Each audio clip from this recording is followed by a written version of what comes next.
Pour parler de ce phénomène neigeux qui arrive en France, on va regarder quelles zones seront affectées par cette nouvelle perturbation qui, si je dis pas de bêtises, s'appelle Irène.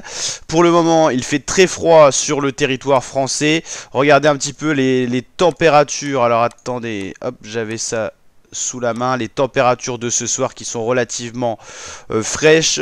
On a par exemple en Normandie en milieu de nuit moins 5, moins 5,2 degrés, donc des gelées conséquentes. En Bretagne ça descend bien, on a du moins 4,2 maximum. Dans le Grand Est on a du moins 9 vers Nancy, on a du moins 7 dans le Nord, on a du moins 10 en plein cœur de la France, du moins 22 vers le Jura, les Vosges. Enfin voilà, il y a des grosses températures très fraîches. Et dans un second temps, dans le sud-ouest, c'est déjà le redout dû à ces vents qui précèdent cette perturbation qui arrive et un ciel déjà plus couvert. Donc vous voyez la différence de température entre le sud-ouest et le nord-est, ou même entre le sud-ouest et le nord-ouest. On a vraiment cette zone de conflit de masse d'air qui se situe ici et qui va remonter plus au nord justement avec le passage de cette perturbation. On va regarder justement tout ça.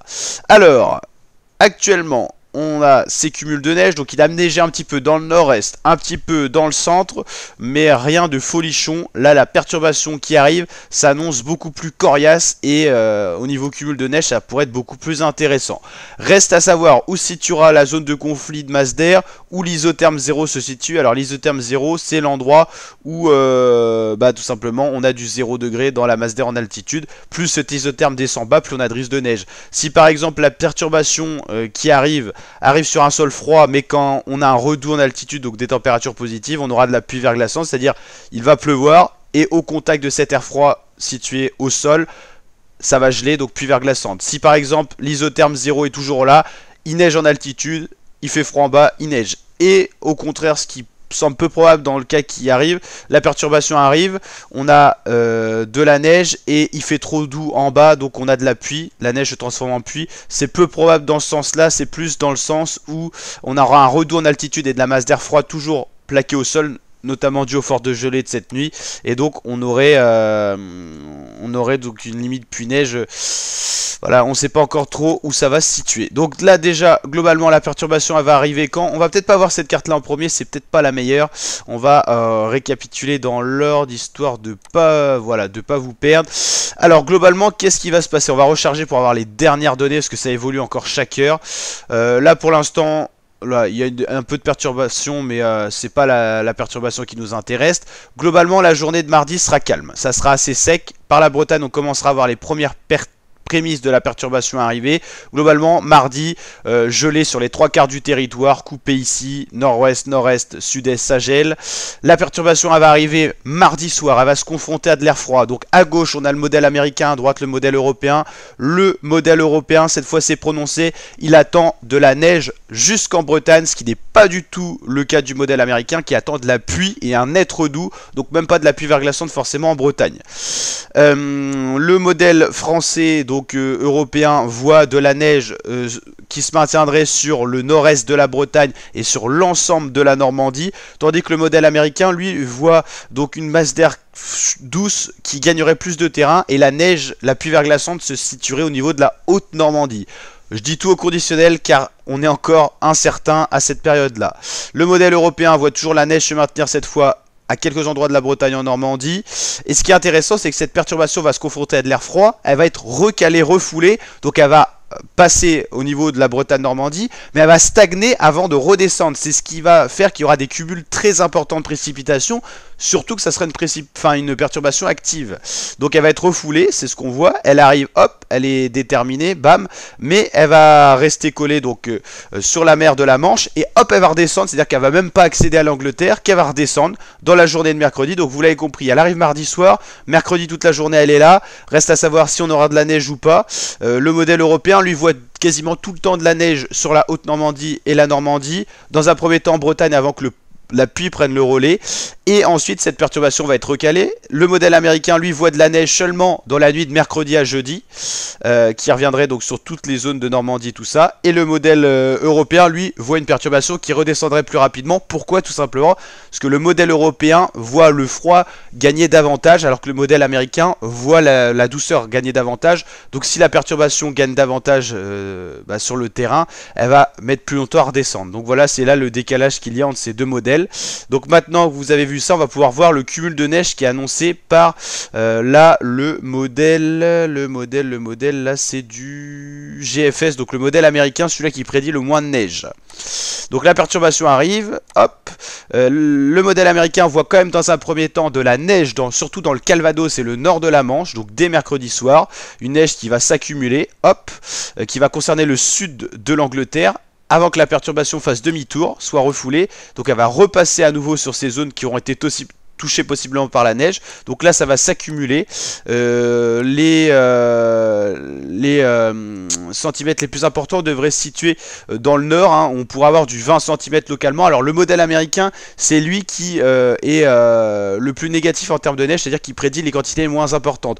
Donc là je pense que c'est minimaliste ce qui est prévu là, mais à la place du 12, on pourra avoir du 20 cm selon le modèle européen qui voit de la neige du début à la fin de l'événement quasiment sur la Normandie.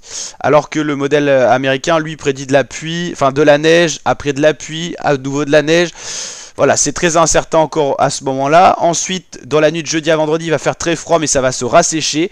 Donc si on a des sols enneigés, avec l'albédo, vous connaissez, les températures vont descendre très très bas, sachant que déjà sans neige il est prévu du moins 5, moins 6, alors si les sols sont enneigés on pourra atteindre localement le moins 8, moins 9, moins 10, donc ça peut être très très froid, donc attention, là ça va être vraiment du très grand froid.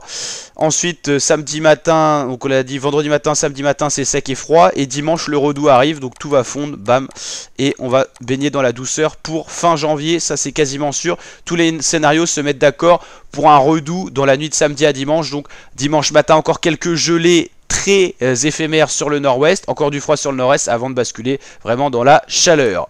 On va regarder justement les températures, parce que c'est les températures qui permettent ou non la neige. Donc là globalement, la nuit qui va précéder la perturbation, on va avoir des températures très fraîches, c'est ce qui va favoriser les phénomènes glissants dans la prochaine journée. Ensuite on aura du soleil sur l'ensemble du nord-ouest, du nord-est, du sud-est. La perturbation va arriver, c'est elle qui est accompagnée de douceur ici. Donc dans la journée de mardi, petit redout, très éphémère. La perturbation, le 16 janvier à 19 h, elle arrive, elle est déjà sur Brest et tout ça, elle arrive sur Rennes et tout ça. Donc là ils annoncent 1 degré, 1 ou 2 degrés. C'est 1 ou 2 degrés de trop pour qu'il neige, donc là certainement de la pluie. Si jamais il fait 1 ou 2 degrés de plus froid, ça pourrait être de la pluie verglaçante. La neige, ça paraît très compliqué quand même sur la Bretagne, sachant qu'il va y avoir un redout en altitude. Qui dit redout en altitude, dit pluie en altitude. Si jamais il fait 0, bah, cette pluie est verglace. Mais la neige, c'est plus compliqué. Il faudrait qu'il neige en altitude, donc en gros, il fasse encore froid en altitude, ce qui paraît peu probable sur la Bretagne. Et la zone limite paraîtrait Normandie, Calvados et Haute-Normandie. Normalement, ça devrait être uniquement de la neige. Même pour la basse Normandie, on hésite à savoir si ça sera pas de la pluie verglaçante à la place de la neige, sachant qu'on aurait ce redout d'altitude.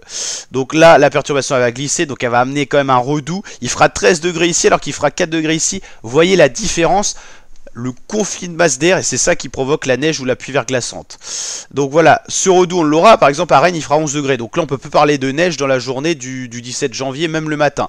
Attention, ça c'est pareil, c'est le modèle américain, le modèle européen voit pas du tout ça lui.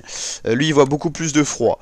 Donc cette zone de conflit là elle serait située ici, donc là c'est là qu'on pourra avoir de la neige, et ensuite cette perturbation va être refoulée avec de l'air froid qui va se rengouffrer sur la France, et à ce moment là que si la pluie a pris la place de la neige en basse Normandie par exemple, la neige reprendra le dessus ensuite. C'est très compliqué, hein, je vous l'avoue, mais il faut suivre ça. Et voilà, les gelées imposantes que je vous disais avec cette masse d'air froide qui va recoulisser sur la France, là voilà.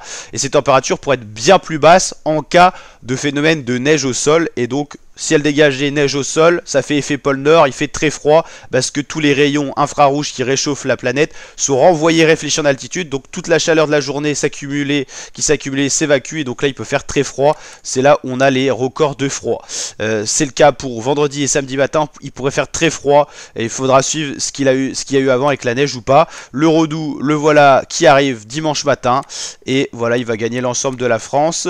Il pourra encore avoir une petite matinée fraîche le lundi 22 janvier. Le froid pourra encore résister un petit peu. Voilà, et après c'est le grand redout. Alors, à prendre avec des pincettes. Alors on est plus sûr du redout que du phénomène neigeux pour le localiser. Et après ça serait vraiment le grand redout.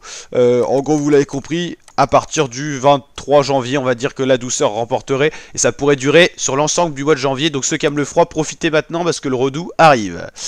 Voilà, il fait très froid ce soir, peut-être plus froid que prévu. Donc attention à savoir si ça va pas changer pour la limite pluie-neige. Voilà, dans les zones concernées. Vous voyez que ce conflit de masse d'air il est là. Lundi, mardi, mercredi ça regagne. Le jeudi le froid rebascule. Vendredi, samedi et dimanche le redout annoncé. Lundi ça pourrait revenir au froid. Et après à nouveau de la douceur. Pareil, moi je mettrais un haut là. Le redout à voir dans un premier temps. Voyons ce phénomène de neige où ça a lieu et tout ça. Et après on verra. Voilà.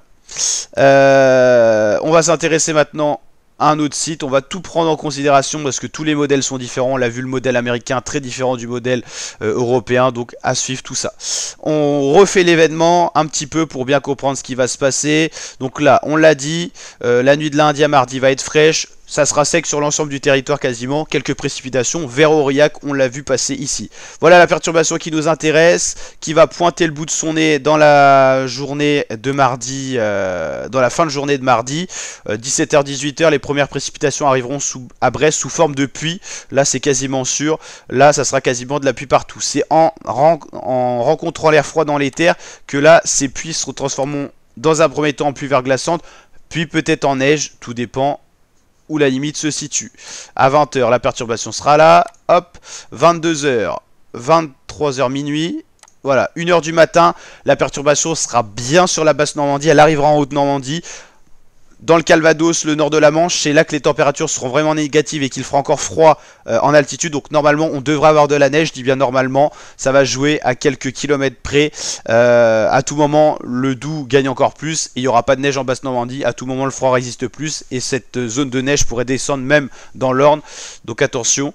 En Haute-Normandie, là, c'est quasiment sûr. On devrait avoir soit pluie verglaçante, soit neige, mais en tout cas, pas de pluie seule. Il fera encore assez froid sur Rouen et tout ça. La perturbation, la voilà. Elle rentre sur le territoire français, mais hop, elle va atteindre le sud de l'Angleterre avant d'être recalée et de redescendre. C'est pour ça qu'elle va stagner très longtemps sur certaines régions. Et c'est là que les cumuls pourraient être importants, que ce soit en pluie verglaçante ou en neige. Elle va rester, en fait, elle va passer du mardi soir au mercredi soir, elle sera encore là. Et dans la nuit de mercredi à jeudi, elle sera encore là, cette perturbation. Donc voilà. Elle quittera vraiment la Normandie que le jeudi matin. Donc c'est à dire qu'en gros, si on récapitule l'événement, de mardi soir à mercredi soir, la perturbation elle est sur toutes ces régions là. Et jeudi matin elle peut encore être là. Et après on pourra avoir un phénomène d'averse de neige en ciel d'arrière perturbation, en ciel de traîne sur la basse Normandie, donc sur le Calvados, un peu l'Orne. Et après ça va redescendre sur toutes ces régions là où il pourrait avoir de la neige aussi. Parce que cette perturbation va repasser au contact de l'air froid. Il pourrait neiger sur Paris et bien sûr sur le nord-est aussi. Donc voilà, cette perturbation qui va redescendre sur les massifs montagneux, qui va apporter son lot de neige, mais c'est moins étonnant, jusqu'en plaine peut-être si le froid redescend bien.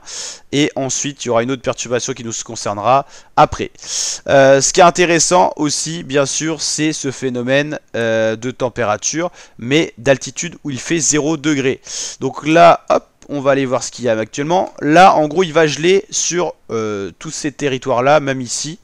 Voilà. Donc le violet, ça veut dire que le 0 degré est à 0 mètre, c'est-à-dire que de la masse d'air de, par exemple, 3000 mètres à 0 mètre, elle est que négative, donc c'est que du zéro. C'est-à-dire que si la perturbation arrivait maintenant, c'est la neige assurée pour toutes ces zones-là. Mais ce qui est intéressant, c'est le redout qui va arriver. Ce redout qui donne aussi beaucoup de précipitations, confrontation air doux, humide, air froid, c'est les précipitations neigeuses. Donc là, vous l'avez compris, la perturbation n'est pas encore arrivée. Elle arrive vers 18h, donc là, si on se mémorise un petit peu, hop, en plus, dès qu'on met sur pause, ça s'enlève, ça c'est très problématique. Hop. 18h, la perturbation arrive sur Brest. Brest, il fait trop doux, il pleut. Le redout arrive sur Rennes, donc là on sait pas trop. Voilà, c'est la zone de conflit. Là, la perturbation elle arrive sur la basse Normandie. Ça résiste le froid ici avant de passer au redout. Donc peut-être dans un premier temps de la neige, après de la pluie verglaçante. Sur Rouen, le froid va résister. Donc là, quasiment que de la neige. Et ensuite, cette zone d'albédo, enfin pas d'albédo, d'isotherme 0, va redescendre à nouveau quand le froid va regagner toutes ces régions-là. Donc là, on aura encore des précipitations. Donc là, si jamais c'est repassé à la pluie ou pluie verglaçante, ça repasse à la neige. Et là, en tout cas, il peut encore avoir des précipitations dans cette nuit de mercredi à jeudi. Donc là, le froid regagne en intensité. Donc là, on voit bien ce froid grignoter la douceur, imposer des gelées si les ciels sont dégagés. Donc voilà, c'était ça qui était intéressant. Et la température cette fois au niveau vraiment du sol. Alors je trouve l'échelle de couleur pas terrible, mais on va alimenter de commentaires, ça va permettre de comprendre un petit peu ce qui se passe. Donc voilà, là c'est les gelées généralisées quasiment partout dans la nuit de lundi à mardi. Ensuite, un peu plus de douceur dans la journée, c'est ce qui va causer problème pour la neige, c'est qu'il va faire un petit peu plus doux dans la journée de mardi. La perturbation là elle arrive, donc dès qu'on met sur pause ça enlève tout, c'est incroyable. Donc là voilà, il fera assez froid pour la neige dans un premier temps. Après le redoux va peut-être faire passer la pluie à la neige, notamment dans le Calvados. Mais sur Rouen, le froid devrait résister, on resterait sur de la neige. Et en fait ce qui est intéressant, c'est que vers Lille, la perturbation va pas arriver à s'engouffrer jusque là, donc il fera froid, mais on n'aura peut-être pas les précipitations, donc pas la neige. Tout dépend pareil jusqu'où la perturbation va réussir à grignoter. Et quand elle va être recalée, où elle va repartir et tout ça. Voilà. Et après, le froid va regagner et laisser place à nouveau à de la neige. Bon là c'est un peu lent, on va voir. Voilà, ça on a déjà vu. Voilà, c'est ce qui était prédit. Ça c'est un dernier petit point. Et ben, je pense qu'on le fera en une autre vidéo. Je vous expliquerai comment le phénomène d'isothermie fonctionne et comment on peut avoir de la pluie verglaçante ou de la neige. On expliquera ça dans un autre épisode. En tout cas, j'espère que cette vidéo vous aura plu, que vous avez compris un petit peu ce qui va se passer.